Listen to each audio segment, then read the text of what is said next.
हम लोग इस वीडियो में एनसीईआरटी का क्लास 6 का हिस्ट्री का chapter number 3 from gathering to growing food का सारा टेक्स्ट बुक का जितना भी एक्सरसाइज का क्वेश्चन आंसर है इस वीडियो में सॉल्व करेंगे। जितना भी क्वेश्चन है सारा एक्सरसाइज का क्वेश्चन इस वीडियो में सॉल्व करेंगे। तो चलिए वीडियो स्टार्ट कर लेते हैं। जिसमें क्वेश्चन नंबर फर्स्ट में है लेट्स रिकॉल, आइए याद करें। इसमें क्वेश्चन नंबर फर्स्ट है Why do people grow crops have to stay in the same palace for a long time? फसल उगाने वाले लोगों को एक ही स्थान पर अधिक समय तक क्यों रहना पड़ता है? इसका आंसर हम लोग लिखेंगे People who grow crop have to stay in one palace for a long time because the fields had to be looked after, the plant had to be watered, and plant had to be protected from wolves and animals so that they could grow and the seeds would ripen। इसका मतलब हुआ फसल उगाने वाले लोगों को लंबे समय तक एक ही स्थान पर रहना पड़ता है क्योंकि खेती की देखभाल करनी पड़ती है, पौधे को पानी देना पड़ता है और पौधे को पक्षियों और जानवरों से बचाना पड़ता है ताकि वे बढ़ सके और बीज अच्छा से बढ़ सके, पक सके। नेक्स्ट है क्वेश्चन नंबर 2 में है Look at the table on page 25 of the textbook. If Ninuo wanted to eat rice, which are the palace she should have visited? इसमें दिया हुआ है, इतना टेबल इस तरह से दिया हुआ था, तो इसका आंसर होगा She would have visited कोल्डी हवा एंड माघारा उत्तर प्रदेश। इसका उसे कोल्डी हवा और महागरा उत्तर प्रदेश का दौरा करना चाहिए। क्वेश्चन पूछा था कि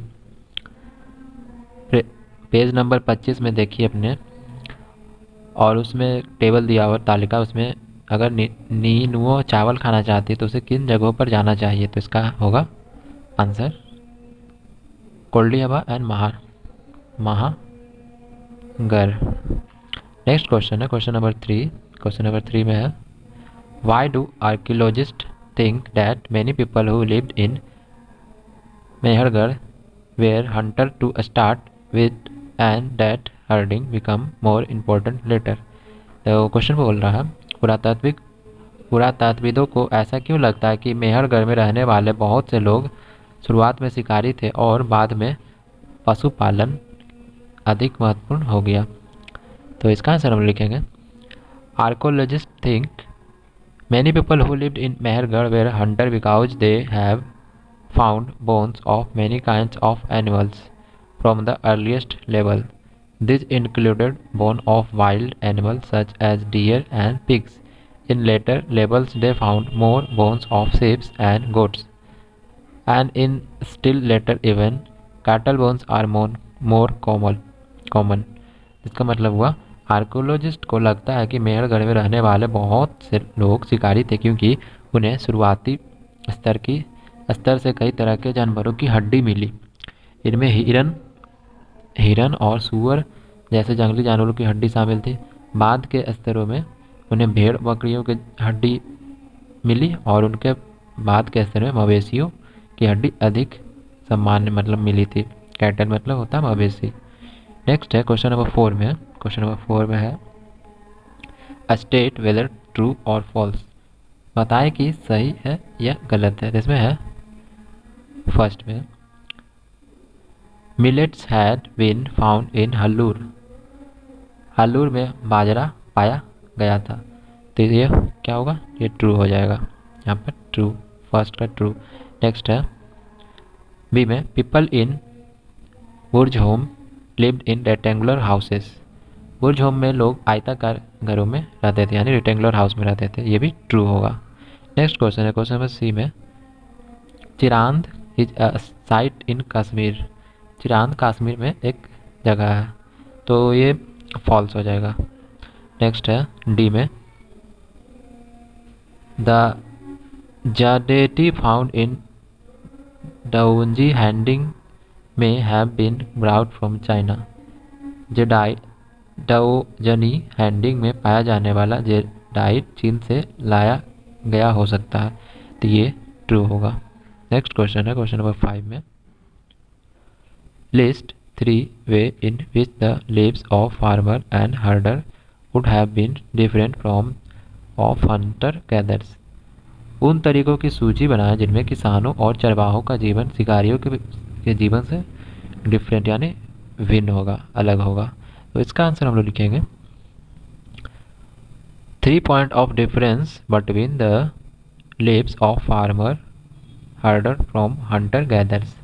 शिकारियों से किसानों चरवाहों के जीवन में अंतर के 3 बिंदु। इससे फर्स्ट पॉइंट है, Hunter gathers kept travelling from palace to palace whereas farmer had to live at same palace for longer period of time to take care of their crops। इसका मतलब हुआ शिकारी एक स्थान से दूसरे स्थान की यात्रा करते रहते थे, जबकि किसान को अपनी फसलों की देखभाल करने के लिए अधिक समय तक एक ही स्थान पर रहना पड़ता था। नेक्स्ट मतलब पॉइंट लिखेंगे इसमें, hunter gatherers depend on the meat of wild animals whereas farmer and herder used plants, crop and cattle। शिकारी संग्रहकर्ता जंगली जानवरों के मांस पर निर्भर थे, जबकि किसान और चरवाहे पौधे, फसलों और मवेशियों का इस्तेमाल करते थे। नेक्स्ट पॉइंट लिखेंगे इसमें हम लोग, hunter gatherers did not have any settled life whereas farmer and herders gradually settled in huts, pits, houses etc। शिकारी का कोई अस्थाई मतलब सेटल हुए नहीं थे, मतलब अस्थाई जीवन नहीं था उनका, जबकि किसान और चरवाहे धीरे धीरे झोपड़ियों और गड्ढे आदि में बस गए थे। नेक्स्ट है क्वेश्चन नंबर 6। क्वेश्चन नंबर 6 में है, make a list of all the animals mention in the table page 25 for each one describe what they may have been used for। इसमें a list of all animal mentioned in the table on page 25 of the textbook। तालिका में वर्णित सभी जानवरों की एक सूची बनाएं जो कि पेज नंबर 25 में है। प्रत्येक के लिए वर्णन करें कि उनका उपयोग किस लिए किया जा सकता है। यहाँ पर इसमें इतना है, sheep, goat, buffalo, ox, pig, dog, other animals। तो इसमें आंसर हम लिखेंगे animals mention in table are sheep, goat, cattle, dog, ox, buffalo। तो इसमें लिखेंगे animal were possibly used as source of milk and meat. तो इसका हम लोग आंसर लिखेंगे इन सब जानवरों को प्रोबेबली यानी संभवतः दूध और मांस के स्रोत के लिए इस्तेमाल में किया जाता था। नेक्स्ट है लेट्स डू, किया जाए। इसमें क्वेश्चन नंबर 7 है, list the cereals that you eat. उन अनाजों की सूची बनाइए जो आप खाते हैं। तो इसमें हम लोग लिखेंगे answer, the cereals they are wheat, rice, maize, barley, ज्वार, बाजरा। अनाज गेहूँ, चावल, मक्का, जौ, ज्वार, बाजरा है। नेक्स्ट क्वेश्चन है क्वेश्चन नंबर 8 में। क्वेश्चन नंबर 8 में है, do you grow the cereals you have listed in answer? No।